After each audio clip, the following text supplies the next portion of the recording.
ಟಿವಿಗೆ ಸ್ವಾಗತ. ನಾನು ನಿಮ್ಮ PH ನಾಯ್ಕೋಡಿ. ನಮಸ್ಕಾರ ವೀಕ್ಷಕರೇ, PSCIB ನ್ಯೂಸ್ಗೆ ಸ್ವಾಗತ. ಆದಾಯ ಮೀರಿ ಆಸ್ತಿ ಪ್ರಕರಣ, ಲೋಕಾಯುಕ್ತರ ದಾಳಿ.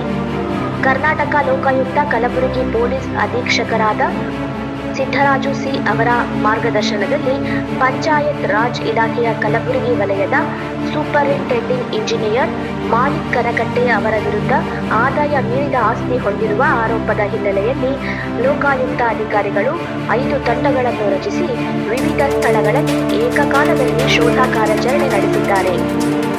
ಶೋಧ ಕಾರ್ಯಾಚರಣೆ ಕಲಬುರಗಿಯ ಗೊತ್ತಾಯಿ ನಗರದ 2ನೇ ಕ್ರಾಸ್ನಲ್ಲಿರುವ 2 ನಿವಾಸಗಳು, ಹಳಕೇಡ ಬಿ ಗ್ರಾಮದ ಮನೆ, ಹುಮ್ನಾಬಾದ್ನಲ್ಲಿರುವ 2 ವಾಣಿಜ್ಯ ಸಂಕೀರ್ಣಗಳು ಕಾಂಪ್ಲೆಕ್ಸ್ಗಳು ಹಾಗೂ ಹಳಕೇಡ ಬಿ ಗ್ರಾಮದ ತೋಟಗಳ ಮೇಲೆ ನಡೆಯುತ್ತಿದೆ.